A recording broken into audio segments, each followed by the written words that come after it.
And looks like we're live, folks. Let's go ahead and hit the... I love this theme song. It's so good. All right, folks. Greetings, mortals, queers, and peers. Welcome to another episode of the Monday Show, streamed live for the first time. I am so excited for today's episode. It's been lovely. I'm going to go ahead and lower the volume of this while it's playing in the background. I am going to let all of my guests go ahead and introduce themselves. We have a lovely panel here today. So, at the top of the round, Astro, why don't you give us a little introduction to you, your content, and what you do? Absolutely. Hey everybody, my name is Astrofeminist. I'm typically primarily on TikTok. I make a lot of content on talking about the patriarchy and how it affects different demographics, and if that's something you're interested in, go ahead and check me out there. All right, lovely, lovely. PK, go ahead and shout yourself out. Sweetie, you're on deck. Howdy everyone, I'm Dakota. I go by PKK Dakota on most social medias. I'm trying to get more people to build community and do direct action, and under the guise of the Democratic Party, because I just became the chairman of my local committee this past week, so now I think it's all do what I tell them. Yay! All right. Yeah, congrats. Sweetie Python, take it away. Hello, I'm Sweetie Python. I'm a variety streamer on Twitch and other sites, as well as TikTok. Yeah, I make a wide variety of content, usually just entertainment focused, but I have a lot of opinions, and I know a lot of things. And so every now and then, if you keep your ears open, you'll find me doing just a TED Talk on something I think is important. And I use the same username everywhere, Sweetie Python. All right. And for the folks who might be joining us for the first time tonight, I am Lady Avalon. I am the host of Serotonin Studios. I'm a transgender, lesbian, socialist, polyamorous, disabled, atheist, and I'm a ginger no less. Find which one of those you find most offensive, comment it down below. And with that, let's go ahead and open up the discussion. Astro, you wanted to talk about a Trump rally. Go ahead and open us up. I did. There was a Trump rally in Ohio. There's quite a few things to unpack here that happened at this rally. First and foremost, why is this man having rallies in the first place, is my biggest question. And then there was a very concerning salute that resembled other salutes in the past that it's very concerning, and it's confusing to me as to why these people don't see these striking similarities between this and other problematic behaviors. So I'll go ahead and open the floor to any comments or opinions on this. Do we have any photo or video of the aforementioned salute? There is quite a few. I can share my screen. Are we streaming from Discord? Yes. So if I can share my screen. Okay, I'll go ahead So and I can bring go ahead one. and stop streaming mine, and then I can jump to yours. All right. So, Because I haven't seen the salute, and I'm very curious as to like how bad it is. it's pretty bad. Let me see. That one's kind of a. So I should have one up. Okay, here we go. I'll go ahead and try to bring this up. There's an ad on it, but it'll be over. Gotta love making money off of terrible things. Want a break from the ads? Yes, desperately.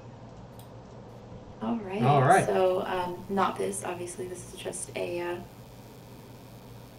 Salute with index finger. Yeah. So it's not identical to it, but it bears a lot of striking resemblances.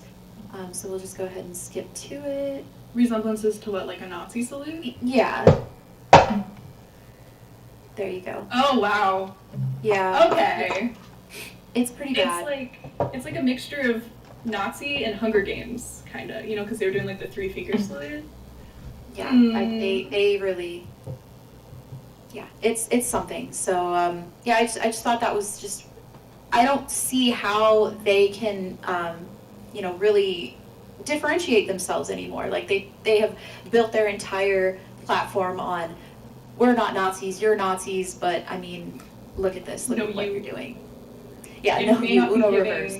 It may not be giving specific Nazi, but it's definitely giving fascist. Yeah. For sure.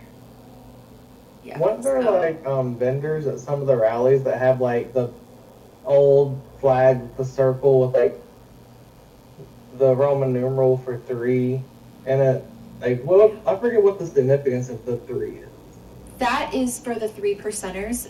It's a militia type organization group,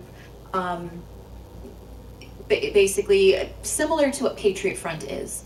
I would say personally, I think Patriot Front's a little more organized, even though they're obviously fighting with Roman tactics essentially. But that's what that stands for. Is 3%. I think it's 3% of the population. That's what it represents. What is the 3% of the population? What is that? What are they? Like 3% of the population that supports Trump, or? I mean, that's being generous. No, I think it's 3% of the population. It belongs to this group, which doesn't make sense to me because it's like, well, if you get more members or lose members, how would you know? But that's what it's supposed to represent, is that it's these people belong to this organization that they're very obviously pro-Second Amendment, very anti-government, but on the right side. I see. You know? It's almost like they want to be 1% adjacent. Yes. Like wealth-wise. It's interesting. And this was recent. This was, what day was that? The rally where he gave the salute? This Saturday, September 17th, so this was 2 days ago. Jesus. 2 days ago. Jesus. Go home. Take a break. I don't understand why he still... Like, isn't he supposed to be going to jail soon? Like, I thought... I don't know about that. We can only hope. We can only hope. Yeah. Okay. But, yeah, so that was the topic I was going to focus on. I actually saw someone on TikTok comment on that whole thing. Sorry I was being silent. Something was wrong with my speakers. One of the things they were doing is, it's not a salute what they're doing. What they're doing is what a lot of churches will do, which is you bow your heads and you point to the sky towards Jesus, towards the object, or God, to the object of your prayer, and you pray in that direction. What they're doing is they are praying to Trump. So deifying. So it's more cult-like than fascist. Yeah, fascists are Okay. cultists. Well, depends on the fascism. Depends on the But- fascism, but this is They often Christo-fascism. go hand in hand. Yeah, Okay. this is I see. Christo-fascism. And yeah, definitely concerning. They are, I mean, we've already known for a while that they're deifying Trump, that he can literally do no wrong, that he is the perceived God Emperor of the United States. But yeah, no, that's what they're doing in that scenario. They're praying to Trump, praying to for / it kind of gets muddled, but they are holding him up as the object of worship. Someone in chat is asking if we saw Biden's most recent speech and wanted us to comment on those aesthetics and whether or not those are fascist and religious. I haven't Well, seen. lights. Are they talking about the one with the red lights? In which case, no, I don't think that was fascist. He literally saw people protesting him, and was like, "Hey, leave them alone. They're allowed to protest. Everyone has the right to protest. They're allowed to be, stupid if they want to." I saw the red lights and I thought that was very much like Dark Brandon imagery, like making fun of the memes. Or am I Right, correct? we Does got it have chat. other significance? Is that right? Yeah, It very much came off as a reference to Dark Brandon to me. maybe.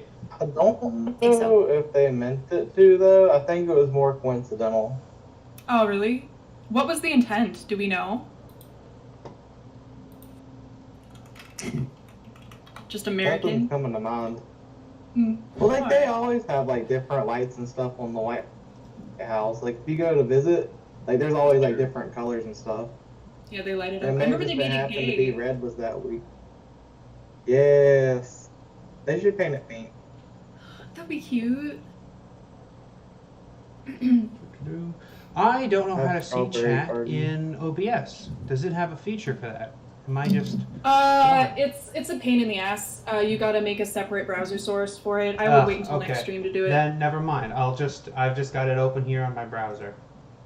Yeah, and I can call it out too, because I can monitor a lot of things. Sweet. Nice. All right. If we were wrapped up with that, PK Dakota, you wanted to talk about voting and how elections are really soon. Yeah, actually the 23rd in Virginia, early voting will start. So everyone that's listening that's in Virginia, make sure you're registered. And next month is when early voting in North Carolina starts. So anyone in North Carolina that's listening, get registered. It's very easy. All you gotta do is go to the DMV. It's like it's the most super simple thing. Like when I first did it, I'm like, that's it? That's all you needed? This took 5 minutes. What the hell? But other than that, I also wanted to kind of talk about Mississippi, since I still keep seeing a lot of like news and videos about it. And it is kind of like a shitty thing to say, just vote more or vote harder. But I was looking at the numbers, and the amount of people that turned out in Mississippi was like 60%. That means there was still almost 400,000 people that did not vote. And I'm just like, why would you not do that? I don't think it's a shitty thing to tell people to vote more. I think looking at voter turnout, that is exactly the solution we need. Go out and vote more and vote harder. Yeah, because like not a bad thing to Mississippi say. has one of the largest amounts of people of color, and like 80% of their representatives are white, and that's because of gerrymandering and voter suppression. But I was looking at the people that control the state budget. They won their elections with like less than 200,000 votes, and we had multitudes of that people registered to vote, not even people eligible to vote, that just were not involved in that process. It's kind of like that Futurama clip I saw where Fry's like, I'm going to exercise my voice by not having my voice heard. And I'm like, that's like peak American right there, because we struggle to hit 50% voter turnout in midterms, which is what's coming up. Yeah. And we've struggled to hit 60% in presidential elections. And people kind of wonder why everything is going to hell. And it's like, because elections are going to happen no matter what you think or what you believe. Like, you could at least help us keep the shittiest people away from power, even if you don't like the other person or don't agree with them on something. You can go, yeah, I think I'll take the person who's more moderate over the person who's straight up fascist. Yeah. It is hard to, especially being in a heavily gerrymandered state, to feel any motivation to vote, because it's like, you know your vote is going to be worth less than the votes of your, like, you know, non-gerrymandered counterparts. But at the same time, it's still a vote. And even if it has less weight, it's much better to have a vote that isn't as counted than no vote at all. And it's really complicated trying to get people to motivate people to vote in districts where gerrymandering is such an issue. Absolutely. And, you know, I would say this to anyone living in smaller states, you have a disproportionate amount of effect on your legislatures at the local and federal levels.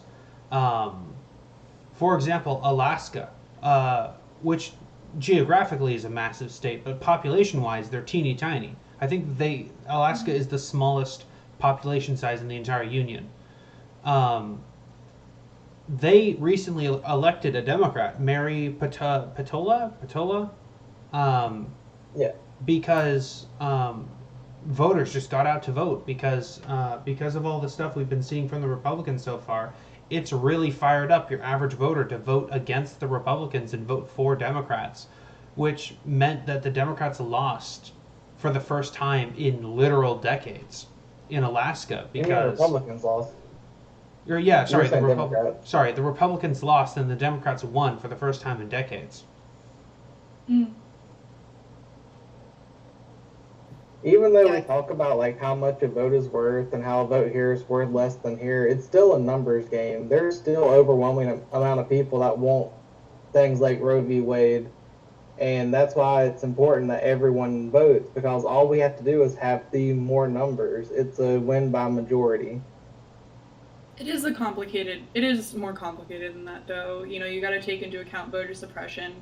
Like a lot of states still require like an ID to vote and stuff like that. And like, yes, it is just as simple as going to the DMV, but I know some DMVs, they still charge you money for it, and that's not something that a lot of people who are, you know, super broke, paycheck to paycheck, they can set aside funds like that for.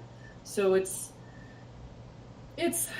a complicated situation, and it's a pain in the ass. But if you are the kind of person who has the time and has the money to go to the DMV and register to vote, you absolutely should, for your comrades and brothers and sisters who cannot. Mm-hmm. You know, because for every person that can vote easily, there's, I don't know how many, but there's someone who cannot vote as easily, and you should vote for their sake, if not your own, in my opinion. I'm gonna call out people chat. that live in those states. I would say, like, if there's a place that says you have to pay money, go to your local Democratic committee and say, hey, I want to do like a voter drive. We'll pay your stuff. All you have to do is come down and register. Like, there's organizations and groups out there that if you go to them, they have the budget and the resources. You just have to go and like kind of railroad them like I did. Just like, hey, we're going to do this now. We're going to be socialists. Hell yeah. I love that. Exactly. Get in there, be active, be passionate. And I'm gonna call out chat this time. Chat, buddy, you're contradicting yourself. In one comment, you say that Biden is the most popular president in U.S. history with 81 million voters, and in the other, you're like, yo, he couldn't fill a high school with supporters. Those are mutually contradictory. Alaska changes voting to ranked choice voting. Yes, more democratic voting. It's great. I think countrywide, the whole country should function both at the federal and local level with ranked choice voting. I think that is more democratic. Can we explain what ranked choice voting is for those who don't know? Yeah, sure. Do you want to go ahead for that? I don't know what it is. Okay. All right. It's okay. I wasn't sure either. All right. So say you have 4 candidates. All right. You have candidate A, B, C, and D. Ranked choice voting allows you to choose. Say you really like candidate B. You really like that option. But candidate C is the most electable candidate. So in ranked choice voting, you say, okay, I want to vote for candidate B first, and then candidate C second as a backup, and then D and A kind of get filed off. You can either choose to not vote for them, or you can choose to which order you want to vote for them. So then the voting goes in rounds. So if candidate B does not get all of the votes to immediately win in the first round, the votes are then counted to your second choice. So that way your vote isn't thrown away. This allows you to vote for a third-party candidate without being worried that you're throwing your vote away. It instead allows all of your votes to be counted. So if your first choice doesn't go, then your second choice. And if your second choice doesn't go, then your third. Then if you're not your third, then your fourth. All the way until one candidate has over 50% of the vote. Okay, that's a really good system. Why haven't we done that before? And well, I don't want to know the answer, actually. No. A really common explanation from Republicans and some Democrats is that voters are too stupid to understand. It's too complex.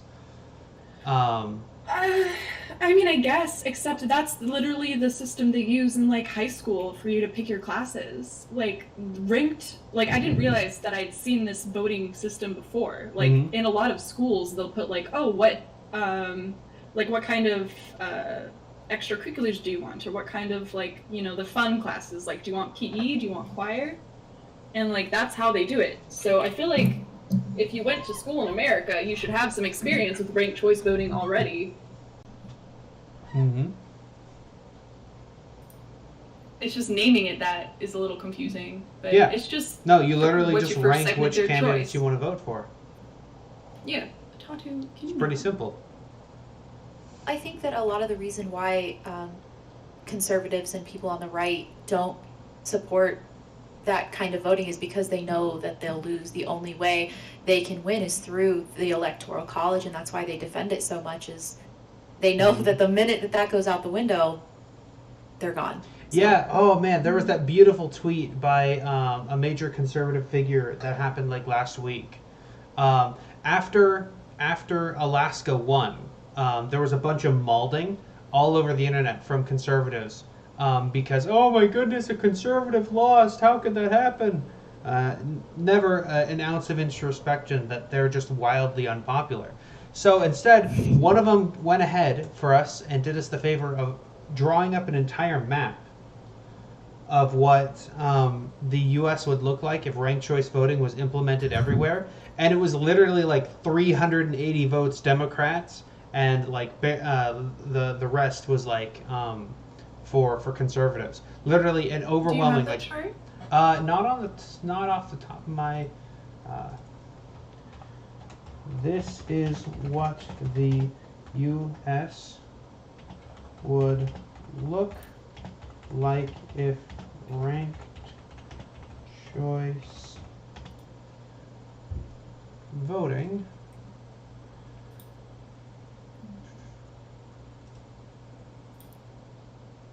Sorry to put you on the spot like that. Yeah, no, sorry. I'm just a big believer was in just show remembering. don't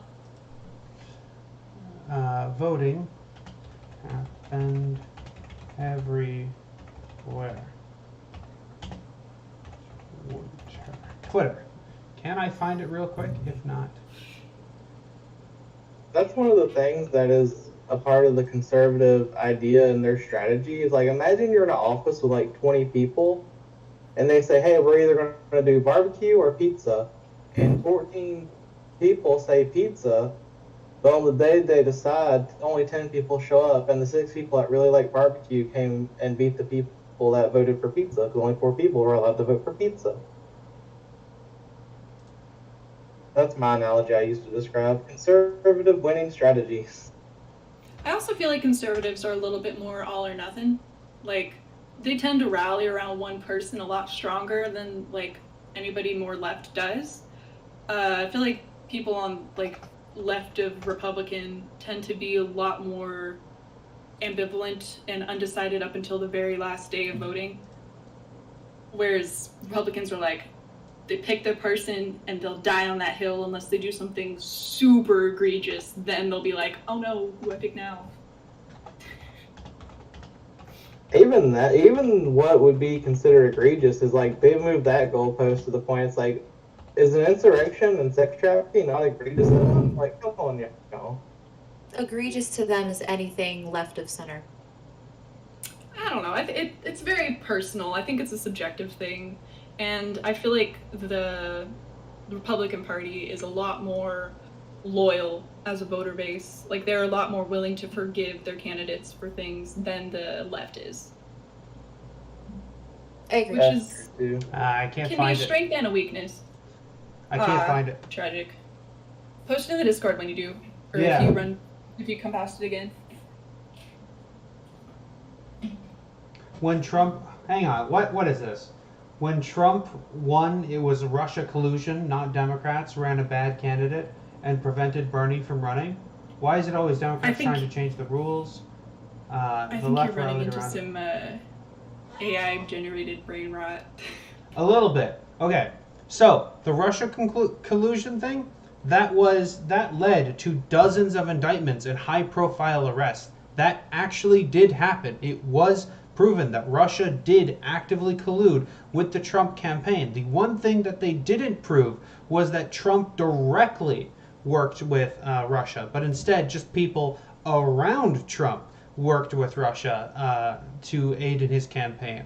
And there was evidence found that Russia spent a lot of money and a lot of effort and a lot of resources to try and get Trump elected.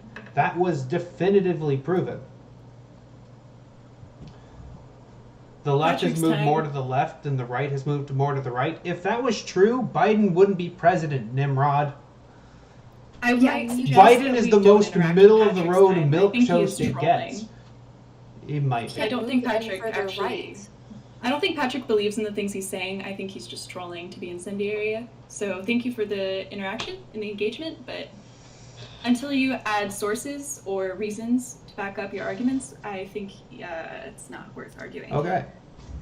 Shall I then minimize this and open up my... Oh yeah, he's definitely trolling. Yeah. Like, no evidence of Russia colluding? Literally, a quick Google search would say otherwise. Okay. I'm going to open this up for all of you. About that. Longer video. She says DHS wrote mailing address on the migrants' paperwork of random homeless shelters as far away as Tacoma, Washington, before they were shipped off to Massachusetts. If they didn't check in with their ICE offices closest to the address, they'd be deported. So, we're going to watch this video. Y'all prepare yourselves. This one's got every emotion in it. This is the thing I was reporting on yesterday, and this is what got me over 100 comments in my most viral video yet. Was so talking many about trolls. this. Oh my god. It's so many trolls. Actually, wait, does that look good on screen if I maximize it? It doesn't. Okay, we're minimizing it again. Yeah, do it in your browser source. Yeah. There we go. All right. Yeah, not on the stream. Again and again, and fraudulently induced to It's not showing on your stream. It's not showing on my stream? There you go. Also, I would suggest maybe making our cameras smaller for a little bit. Discord.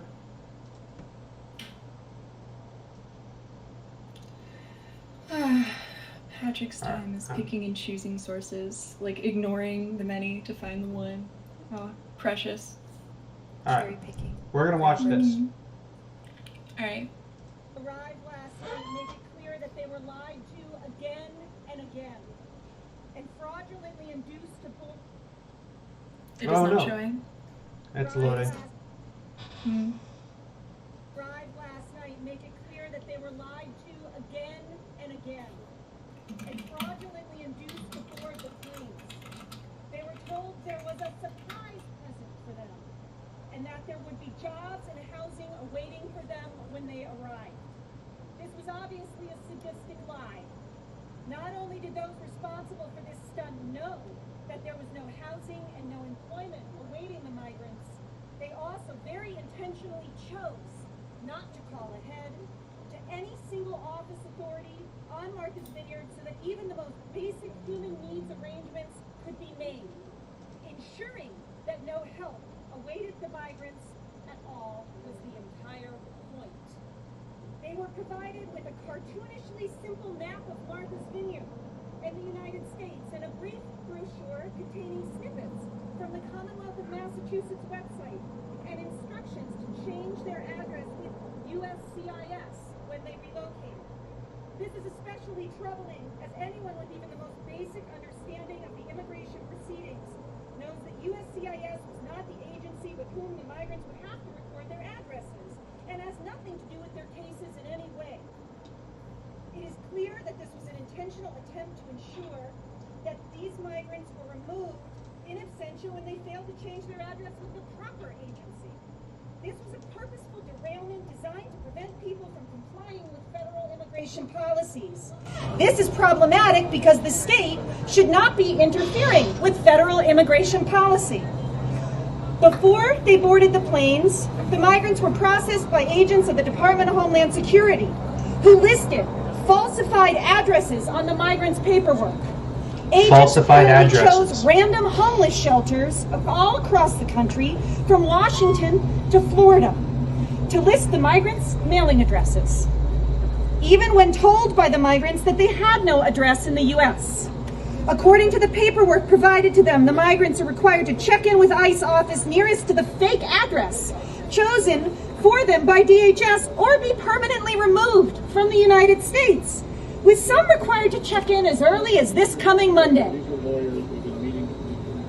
It could not be clearer that this is an attempt to ensure that these people are ordered removed, even as they try as hard as they can to comply with the instructions provided to them. There is no other reason to list as someone's mailing address a homeless shelter in Tacoma, Washington, when they ship him to Massachusetts. It is sickeningly cruel, throwing obstacles in the way of people fleeing violence and oppression, some of whom walked through 10 countries in the hopes of finding safety. It is shameful and inhuman. Many of these victims were deprived of medical care despite clear existing injuries. These are human beings who were deprived of basic human rights.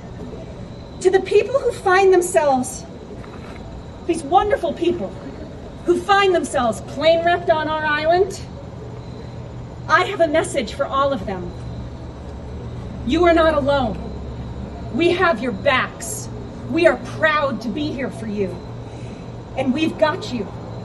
If the intention of those who perpetrated this horrendous act was to create a crisis, you have failed. Their demeanor is kind, their demeanor is grateful, and their demeanor is just that they want to be doing everything right. Their biggest concern today is that many of them have dates to appear in San Antonio Monday morning, Tacoma, Washington, Monday morning, Washington, D.C., Monday morning. You tell me how that's possible. We will be exploring all civil and criminal legal options to hold the perpetrators accountable and to prevent this injustice from repeating itself. So, yeah, horrendous and possibly very illegal. God damn. Didn't the same thing happen during the civil rights where they were busing? Yes, it did in fact happen. Yeah. Wait, what happened during the civil rights? They would bus. The Southerners did the same thing. They, I'm sorry, I should have done research on this before. Was this during civil rights or Desegregation? yeah. But anyways, they had bussed a lot of people of color, black people, up to the north to basically like sabotage their abolitionist rhetoric, I guess is how they referred to it. And they had a bunch of press. Sorry, I need to lower the volume for this. Okay. Basically just to sabotage their movement and they had a lot of cameramen there and press to show like, oh look, they're not prepared to take in all these people, so basically trying to foil their attempts. Yeah, they were called reverse freedom rides. They would target, back in the civil rights era, specifically target single mothers so that they would be a drain on the economies around them. They would go in, they would say, hey, we're a part of a jobs program. You have a job in this northern country, or this northern city. Go ahead, jump on this bus, grab all your belongings, and go up and head over there, and they'll meet you, and you'll have a job.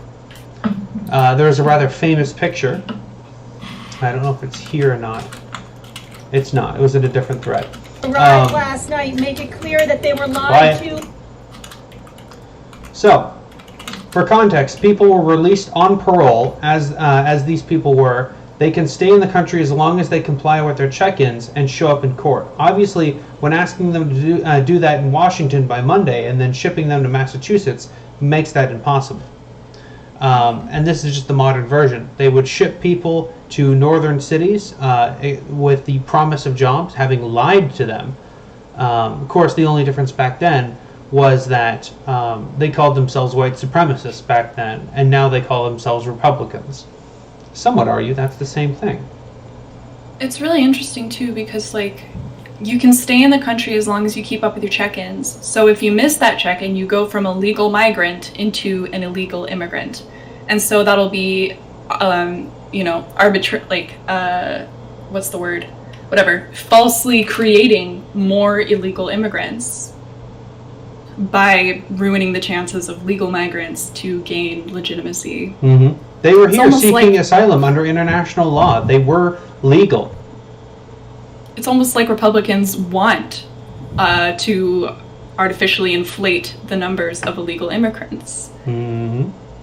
Because it seems like a very big alt-right talking point to discuss how many quote-unquote more illegal immigrants are happening under Joe Biden compared to Trump. It's very interesting, the double-think disinformation campaign that's been happening lately. Mm-hmm. Patrick. Yeah. Calling calling out chat directly. The lawyer also said that the migrants told a DHS, Department of Homeland Security, this would be Customs and Border Patrols, that they did not have mailing addresses in the United States.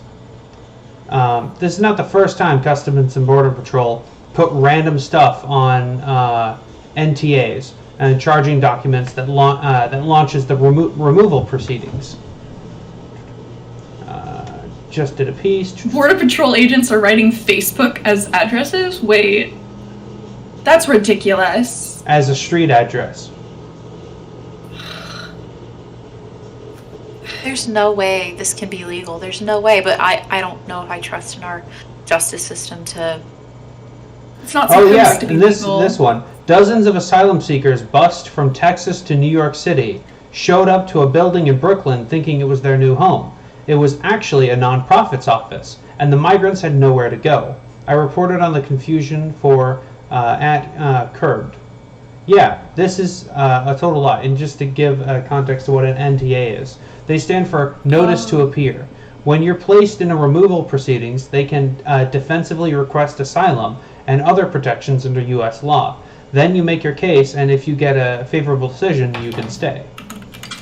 If you do not show up for your court date because the NTA had faulty info on it, for example, or if the judge rules you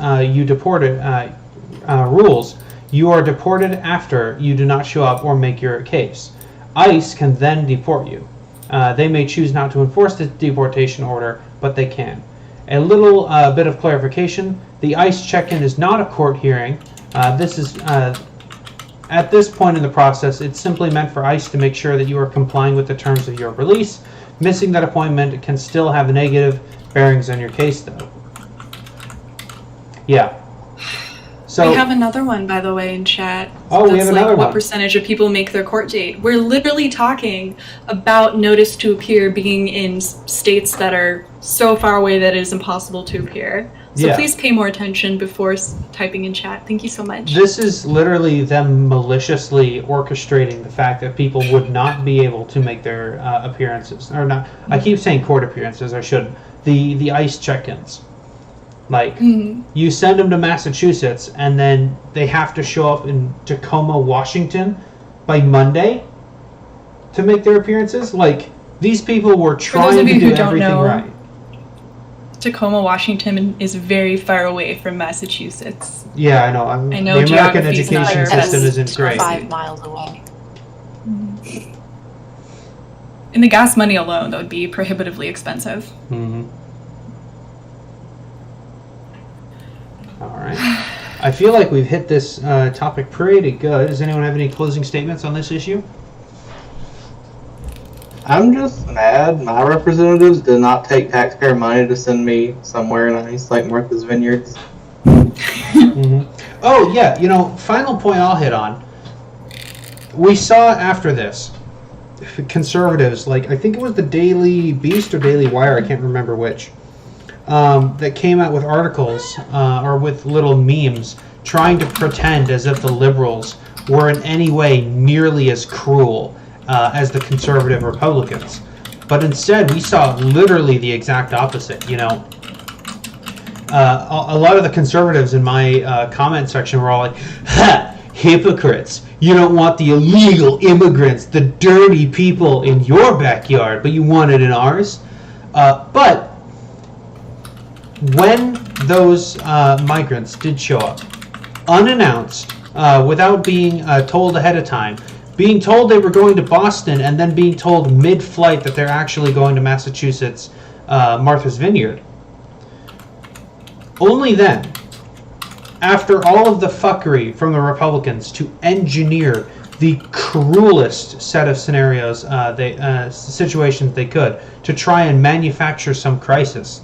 Instead, Martha's Vineyard saw an outpouring of charity and support, of people bringing food and supplies, water and shelter, blankets. So much charity was happening that the police at Martha's Vineyard had to start turning away the charity of people because it was becoming a logistical issue at that point. There was too many people showing up. The kids at the local high school who were learning Spanish served as translators.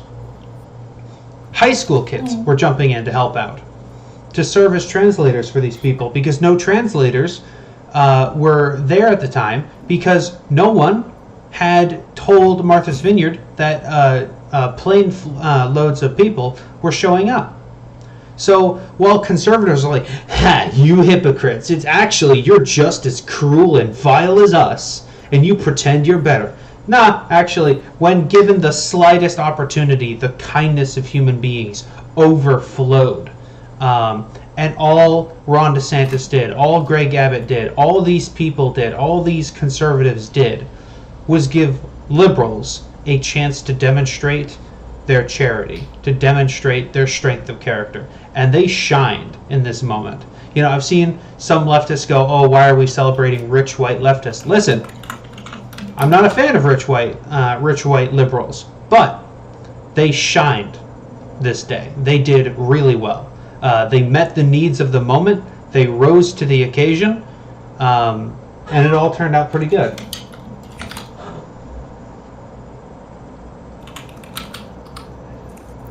Sorry, there's chat going on. I know, yeah, I'm just trying me to... fighting with off time. It's complete nonsense. They keep saying, like, you know, a big reason why you might get shipped off to a military base is because you fail to meet a notice to appear that is placed in Washington State. So your legal migrant status, because you have an impossible, like, NTA, you cannot follow the requirements of the NTA, you would lose your legal migrant status under the current law.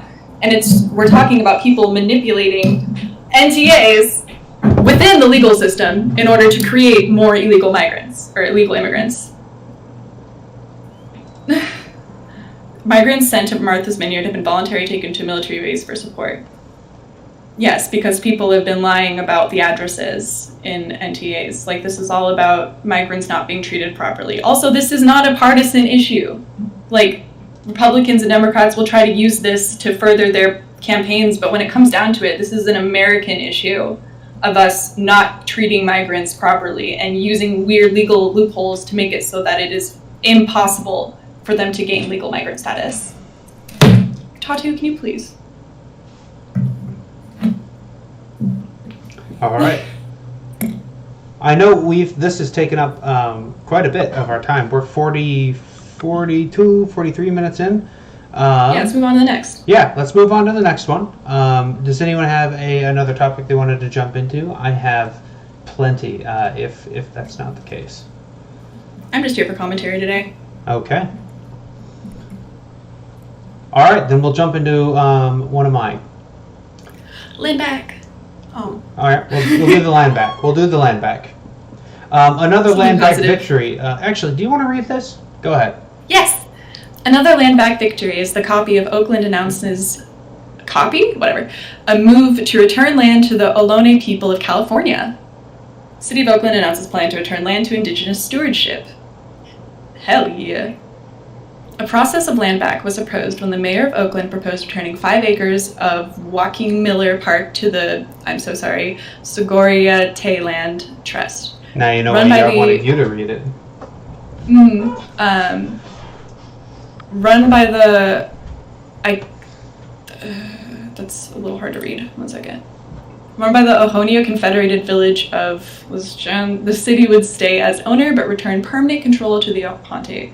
The land known as Sequoia Point would be a permanent site for indigenous cultural, environmental, and educational uses. The city can only enter under emergencies. The city council still has to vote to approve the proposal. Councilwoman Shang Thao is leading the proposal. It is the first time a city government proposes to directly return land back to an indigenous land trust. Another instance occurred in 2019 when the city of Eureka, California returned a 200-acre island to the Wayo Nation. This land, however, was given as a federal land trust. Oakland's process of land back provides a model for cities to work directly with tribes and indigenous land trusts. New York City, Los Angeles, Chicago, Austin, them and more can begin land back with parks or even housing for native peoples who wish to return to their land. For more on this Ohlone land back, Ahomle land back. Read City of Oakland announces plan to return land indigenous stewardship. Native News Online, blah, blah, blah, blah, blah. Yeah. Yeah. And So then there's a link. this is wonderful. I heard the phrase and I really like it. I really like this phrase. Trust is won in inches and lost in miles. And I think, the native people of America have more than enough reasons to not trust the American government, as we have so many times made promises and made treaties and then ignored or broken those promises and treaties repeatedly, as we have raped and pillaged their land for our profit. We've gotten fat off of their food. And we made ourselves comfortable in their homes. So it is heartening to see little piece by little piece, a pittance of what was actually lost, but it's still a massive step forward in the right direction, I think. Doing things like this really shows that perhaps the relationship between Native Americans and the U.S. government can be slowly rebuilt and reworked so that we come to a happy arrangement. It's also the right step in the right direction as far as environmentalism goes, because like across the board, whenever we have land back to indigenous people, we also see an increase in like ecological movements and land protection. And I think that is the only way to do it, is through massive land back to natives, because nobody protects the land like natives do. And I don't think America has, and like American government has the best interests of the land at heart. And I think the best solution to our overdevelopment and industrialization and, climate disaster is just land back. Give back all of the land. How many more? All of them. We have so much space. Anyways. Just do it a Let's little make bit. Mexico the 51st state. Yeah. Let them stay sovereign, though. We'll just absorb Mexico and Canada. All of the No, migrants. that's imperialism. No, Canada needs to stay separate. No. The Queen has died. We can aid them. Well, in exchange, we're like, all right. We do not need to pick up where the Queen left off in imperialism. That is not good. No. The old power is dead. The new ones rise. No, imperialism bad, actually. But think about it. There'd be no more argument over who's better at hockey, U.S. or Canada. It would just be Canada. Exactly. Well, we yeah, get the best hockey We should players. have Canada take over America. Oh, that would be interesting. Well, I'd say their prime minister is about as, Trudeau. if not less, Us. racist than our presidents. So, improvement. I mean, That's a lateral upgrade. Yeah. All right. Any? universal basic income, yes. I keep trying to read it. I even increased the size, but I'm too dyslexic today. I'm too tired and burnt. I can't read anything. Don't worry about it. Not as fast as chat, anyways. All right. So, jumping on to the next topic, because we are 48 minutes in, so we'll be wrapping up here soon, because I know people need to leave. Wellington Board of Trustees takes action against book bans in the town's public library. Yeah, it's super cool. What they did is they banned book bans. Hell yeah. Advanced move. Nearly a month after a residential group sought a ban or to restrict books at Wellington's public library, the town's governing board voted in favor of a resolution that prevents the board from restricting access to materials at the library. The resolution was passed 5-2. Trustee John Gator voted against the resolution, and Trustee David Winegad voted to abstain, which counted as a no vote. Town Administrator Patty Garcia said,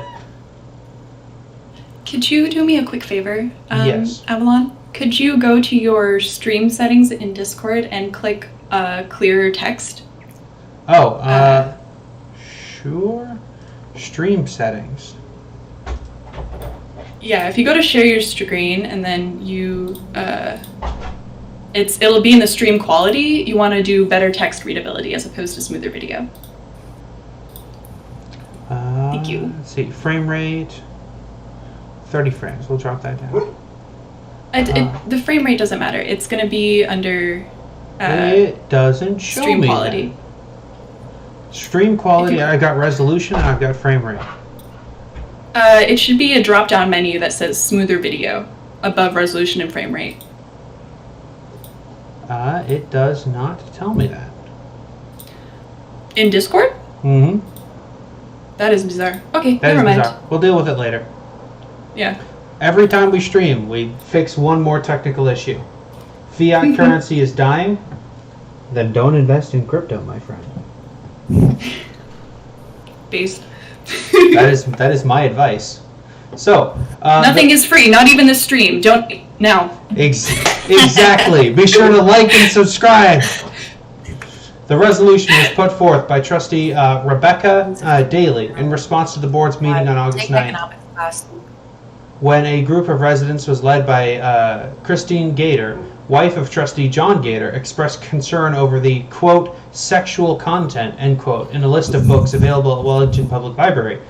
Christine Gator submitted a list of 19 books to the board that included popular titles like E.L. James' 50 Shades of Grey. All right, that's fair. That is pretty sexual. But it's also a public library, so fuck you. Stephen Cromsey, The Perks of Being a Wallflower, and Toni Morrison's Bluest Eye. Actually, I think those are queer texts. I think that's the sexual 50 Shades content. of Grey is not a queer text. No, not 50 Shades of Grey. No. The Bluest Eye and The Perks of Being a Wallflower. I'm pretty sure I remember those being in the list of popular queer texts. Perks of Being a Wallflower, not necessarily. It's more so just like a coming of age, like teenager story. During August board meeting, Christine Gator said during the August board meeting that she had concerns over the books that go into too much detail of the sexual act and that they were not appropriate for children. In her comments Tuesday night, Christine Gator referred to the books as pornographic materials and said that the public library should not endorse children to read pornography without a parent's permission. Isn't there a teens section, like a young adults section? I'm pretty sure there's like a teen section in most libraries, and that's where you're going to find Perks of Being a Wallflower. You're not going to find 50 Shades of Grey in there, though. An overwhelming majority of the residents who packed the community board room Tuesday made public comments to the board in favor of the resolution to effectively ban any book bans at the library. Quote, "Kids deserve a place to go and explore and learn," said Dylan DeHoy, a Wellington resident. DeHoy opened his comments saying that the need for the resolution paints a sad picture of our town. One of the Wellington's younger residents also chose to address the board. Quote, "Not to be rude, but you can't tell me what I can and can't read," Sienna Sadiena said. Comments from both residents and trustees expressed the desire for the town to find common ground. "We need to get together and do what's best for the community," said John Hunter, another Wellington resident. Hunter called the resolution a good step forward for the community. We can find a way to come through with this." Several comments elicited tears from the audience and trustees as two residents shared powerful personal testimonies of surviving suicide attempts and sexual abuse because the public libraries gave them access to books that made them feel understood and less alone. After little more than an hour of public comments, the board took a 5-minute recess before making their own comments and voting on the resolution. Mayor Pro Tem Ashley McDonald thanked the residents who had, quote, "had the courage to share their survivor stories today. I do not have the courage to share my survivor story today, but if it wasn't for the public library." McDonald paused and choked back tears before continuing, "I didn't get my education from pornography." Daly also spoke to the decision to refer to the books as pornography. "To allege that the library staff are providing pornography to children is obviously not true and disgusting," Daly said. And I think that is a solid place to end it. That's a really good point. Like, to twist, material that contains sexual themes into pornography, which is a completely different thing. It's a really fucked up thing to do. Yeah. extremely fucked up to paint librarians as disseminators of pornography. I think they should call the book ban the anti-Karen measure. All right. Folks, we are now going to head into the closing statements and shout-outs, outros section of the night. With that, Astrofeminist, go ahead and give your closing thoughts, then shout yourself out, and we'll start to wind down the night. Yeah, I don't really have any closing thoughts. I think we had a really great discussion today on a lot of current events that we're kind of dealing with right now. As you guys know, I'm Astrofeminist. Check out my content on TikTok, and I will see you guys next week. All right. Hell yeah. PK, give your final statements and shout yourself out. Be like that person in our last story. Go to your local council meeting, go to your local town board meetings, and just go, hey, don't be assholes. And don't forget to register to vote, register your friends and family to vote. Early voting for most places starts either at the end of this month or start of next month. A lot of deadlines are coming up too. Hockey season. Also, I went to the Mothman Festival, and Mothman says he supports abortion rights. He even held a sign that says I support abortion rights. So that's like two cryptids I know that support abortion rights. And check my stuff out on BKK Dakota on TikTok and Instagram and all that. And yeah, thank you. All right, Sweetie Python, penultimate, as your cat covers the camera. Hold my webcam.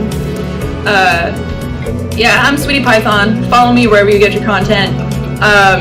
Don't listen to the anti-vaxxers. None of their information is solid. They have no understanding of epidemiology. And if you can wear a mask, please still do. There are immunocompromised people like myself that are terrified to leave their houses because COVID is still happening. Sorry, I get angry. Anyways, if you want something that's less political, follow my Twitch, because I just shit post on there. It's a good brain bleach. All right. And with that, folks, don't forget to follow all of my guests, subscribe to the channel, support us on Patreon, join the Discord if you'd like to interact with all of my lovely guests and myself. Debate me if you so dare. With that, oh yeah, we have a Patreon. We have a Patreon. How about that? With that, I am Lady Avalon, the host of Serotonin Studios. This has been the first live segment of the Monday show, and with that, I wish you all a good night. And